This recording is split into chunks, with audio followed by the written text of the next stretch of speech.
करा त्याला मत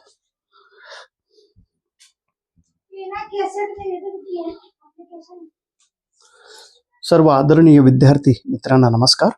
महाराष्ट्र सेट परीक्षा 2026 पेपर क्रमांक 1 युनिट 1 टीचिंग ॲप्टिट्यूड या घटकाच्या आधारित महत्त्वाचे कन्सेप्ट आपण बघत आहोत. आतापर्यंत 89 कन्सेप्ट आपण बघितलेले आहोत. आता 99वा कन्सेप्ट बघूया. इथं मायक्रो टीचिंग सूक्ष्म अध्यापन ही जी कन्सेप्ट आहे, बीएड किंवा डीएड कोर्स झाला असेल तर तुम्हाला माहिती आहे टीचिंग करत असताना सुरुवातीला आपल्याला मायक्रो टीचिंग शिकवतात की 5 मिनिटात आपल्याला पाठ शिकवायचं.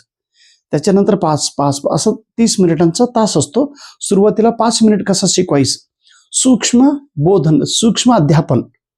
आता हे मायक्रो टीचिंग हे जे कन्सेप्ट आहे, सांगितलेले व्यक्ती 3 आहे. हे पेपरला विचारतात. तुम्हाला माहिती आहे ह्या व्यक्तींचं नाव D.W. अलेन आणि ह्यांच्यासोबत बुश आणि डेव्हिड ह्यूम आणि D.W. अलेन ह्या 3 मायक्रो टीचिंग रिलेटेड आहे. त्याच्यानंतर क्लार्क हल म्हणून एक व्यक्ती गोल ग्रेडियंट हा कन्सेप्ट सांगितलेले. कशाच्या संदर्भात? प्रॉब्लेम सॉल्विंग, एखाद्या समस्या निराकरण करण्यासाठी, समस्या सोडवण्यासाठी क्लार्क हल यांनी गोल ग्रेडियंट कन्सेप्ट सांगितलेले आहे. कोणत्या वर्षी? 1932 रोजी.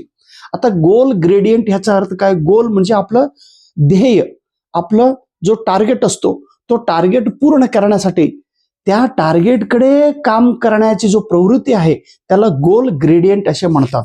ग्रेडियंट म्हणजे आपण असं, हे डोंगर आहे, हे डोंगरचं खालचा भाग, ग्रेडियंट, गोल ग्रेडियंट. त्याच्यानंतर ही कन्सेप्ट आहे the first step of micro teaching. सूक्ष्म अध्यापन पद्धतीमध्ये पहिला स्टेप्स कोणता आहे तर प्लॅनिंग. प्लॅनिंग म्हणजे नियोजन करणे, त्याला एक योजना करणे. आपल्याला काय काय करायचं आहे, प्लॅनिंग करावं लागणार आहे. Planning is the first step in micro teaching. त्याच्यानंतर ही तर एक ग्रीक शब्द आहे बुलिमिया नर्वोसा.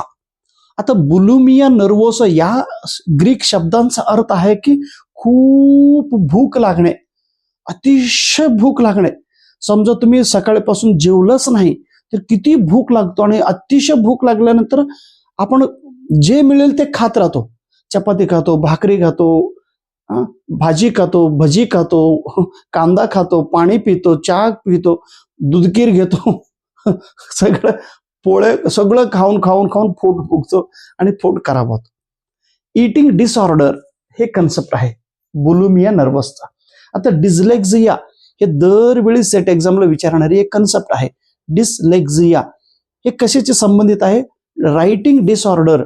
लिखाण करत असताना, लेखन करत असताना आपलं चुकतो, म्हणजे चुकीच्या पद्धतीने आपण लिहित जातो, अक्षर पुढं मागे घेतो. आता बी आणि डी हे जे स्मॉल लेटर अलटून पलटून विद्यार्थी लिहित असतात त्याला डिस्लेक्झिया, रायटिंग डिसऑर्डर असे म्हणतात. इथे एक जर्मनीचा शिक्षण तज्ज्ञ आहे फ्रेडरिक फ्रोबेल यांनी किंडर गार्टन हा कन्सेप्ट सांगितलेला आहे.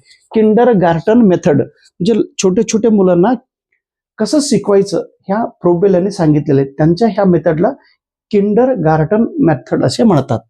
इथं good qualities of good teaching. Good teaching साधा टीचिंग आहे आणि गुड टीचिंग. गुड टीचिंगचा क्वालिटी काय आहे तर तो शिक्षक विद्यार्थ्यांना शिकवत असताना डेमोक्रॅटिक पद्धतीने शिकवायला पाहिजे. डेमोक्रॅटिक म्हणजे आपला देश डेमोक्रॅटिक आहे. प्रजा आपण काय म्हणतो, प्रजाप्रभुत्व, किंवा जो विद्यार्थ्यांना मान सन्मान देऊन विद्यार्थ्यांचा अडअडचण ऐकून विद्यार्थ्यांच्या इच्छेप्रमाणे आपल्याला तो पाठ शिकवायचा आहे. ते असं नाही की तू ऐकायचं, मी जेवढा सांगतो तेवढं ऐकायचं, जास्त बोलू नको, थोबडे देईन बघ, असं पनिशमेंट देऊन त्याचं तोंड बंद करून मुलांना लहान तिथं बसून शिकवायचं नाही. त्याला ऑटोक्रेटिक म्हणतात. शिक्षा देऊन शिकवायचं म्हणजे भीती घालून शिकवायचं नाही, डेमोक्रॅटिक पद्धतीने. त्याच्यानंतर आहे सिम्पॅथेटिक भावना, म्हणजे जो कन्सेप्ट आपण शिकवतो त्या कन्सेप्टच्या आत आपण जाऊन त्याच्या रिलेटेड आपलं ऍक्टिव्हिटी, त्याच्या रिलेटेड आपलं एक्सप्रेशन असायला पाहिजे. दुःखाचा सीन आपल्याला एक्सप्लेन करत असताना दुःखाच्या भावनेने म्हणजे आपला सिम्पॅथेटिक भावना ठेवून विषय एक्सप्लेनेशन केला पाहिजे. त्याच्यानंतर डिझायरेबल इन्फॉर्मेशन प्रोव्हायडर. डिझायरेबल म्हणजे इच्छाप्रमाणे माहिती पुरवणारा. आता मी प्रोव्हायडर आहे, मी तुम्हाला माहिती देत आहे, इन्फॉर्मेशन देत आहे. मी इन्फॉर्मेशन देत असताना डिझायरेबल इन्फॉर्मेशन दिला पाहिजे, की माझा इन्फॉर्मेशन तुम्हाला मिळालं पाहिजे आणि तुमच्या इच्छाप्रमाणे तुम्हाला ते मिळालं पाहिजे. मी जो इन्फॉर्मेशन देतो त्याच्यामुळे तुमचं कल्याण व्हायला पाहिजे, तुम्ही सेट परीक्षा पास व्हायला पाहिजे, तुम्हाला चांगला गुण मिळाला पाहिजे, तुम्हाला नोकरी मिळाला पाहिजे. ह्या भावना ठेवून आपण शिकवत असतो. म्हणजे विद्यार्थ्यांना जे पाहिजे तेच आपण कंटेंट देत राहिलं तर विद्यार्थी ऐकतात किंवा ते लक्षपूर्वक माहिती समजून घेत असतात. तिन्ही घटक असेल तर त्याला गुड क्वालिटीज ऑफ टीचिंग किंवा क्वालिटीज ऑफ गुड टीचिंग असे म्हणतात. आता डिस्ग्राफिया हा एक कन्सेप्ट आहे. हे रायटिंग डिसऑर्डर, इथं रीडिंग डिसऑर्डर, सॉरी इथं मगाशी काय बोललो मी, डिस्लेक्झिया, रीडिंग डिसऑर्डर. डी आणि बी विद्यार्थी वाचन करत असताना चुकीच्या पद्धतीने वाचन करतात. क्षमा करा, हे जे कन्सेप्ट सांगत, डिस्लेक्झिया हे रीडिंग डिसऑर्डर आहे. रीडिंग डिसऑर्डर आपण वाचन करत असताना चुकीच्या पद्धतीने वाचन करणे, आणि डिस्ग्राफिया चुकीच्या पद्धतीने लिहिणे. Writing disorder, dysgraphia. खूप वेळाने दरवेळा हे दोन्ही कन्सेप्ट पेपरला येतात. बॅकवर्ड एक्सप्लोरेशन म्हणजे परिशोध करणे, शोध करत राहणे. बॅकवर्ड म्हणजे पाठीमाग शोध काय काय शोध लावलो हे पाठीमाग विचार करत जायचं. आणि मीन्स एंड अनालिसिस, पुढं काय होणार आहे, शेवटी काय होणार आहे हे लक्षात ठेवून त्याचं विश्लेषण करणे. हे दोन्ही एक्झाम्पल ह्युरिस्टिक याच्यामध्ये येतात. ह्युरिस्टिक याचा अर्थ ही एक प्रयोग आहे. एक प्रॉब्लेम सोल्युशन करत असताना ही पद्धत आपण रूल ऑफ थंब ह्याचा वापर करतो. आता ओल फॅक्टरी सेन्सेशन. ओल फॅक्टरी सेन्सेशन म्हणजे आपण आता स्मेल, नाकाने वास घेतो आणि वास घेतल्यानंतर जो रासायनिक पदार्थ आहे हवेमध्ये ते आत गेल्यानंतर ब्रेनला आपण पाठवतो आणि ब्रेन समजून घेतो की हे कशाचा वास आहे. आता वायरला आग लागला तर त्याचा वास वेगळा असतो. घरात जो गॅस आहे त्याचा गॅस लिकेज झाला तर त्याचा वास वेगळा होतो.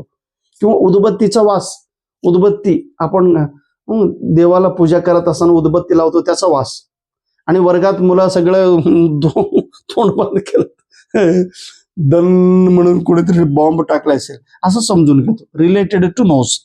आता RTE act, right to education act 2009 मध्ये असं सांगितलेलं आहे की एका आठवड्यात एक शिक्षक किती तास शिकवायला पाहिजे, किती तास अध्यापन केलं पाहिजे, किंवा किती तास त्यांनी काम केलं पाहिजे, शिक्षणा रिलेटेड काम केलं पाहिजे. तर 45 आवर्स, 45 तास त्यांनी शिक्षण. आता आरटीई ऍक्ट प्रमाणे ही कन्सेप्ट आहे. व्यवस्थित लक्षात घ्या आणि नोटबुक मध्ये लिहा. त्याच्यानंतर तुम्ही त्याचं रिव्हिजन करा. ओके. आता जेव्हा महाराष्ट्राचं जाहीर येईल त्यावेळी पुढचं कंटेंट आपण बघत राहू, कारण जास्त विद्यार्थी मी काय म्हणतो, ठीक आहे, म्हणजे जेव्हा मला वेळ भेटेल तेव्हा मी हे कन्सेप्ट मी तुम्हाला सांगतो. पुढचं कन्सेप्ट जे दुसरा घटक आहे, तिसरा घटक, चौथा घटक, पाचवा घटक, 6वा, 7वा, 8वा, 9वा, 10वा सांगायचं आहे. ओके.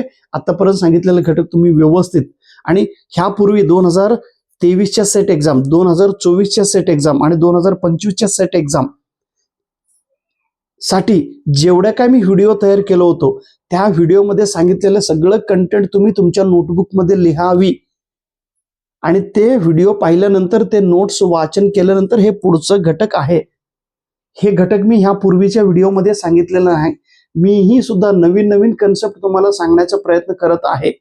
मला माहिती आहे माझा व्हिडिओ जास्त विद्यार्थी बघत नाही, परंतु जे काही विद्यार्थी बघत असेल, ज्यांचा पूर्ण माझ्यावर विश्वास आहे, ज्यांचं पूर्ण माझ्या कंटेंटवर भरोसा आहे, भरोसा, प्रेम, रिस्पेक्ट आणि पेथ ज्यांचा आहे, त्यांनी व्यवस्थित लिहा आणि तुमचा रिझल्ट 1000% येतो.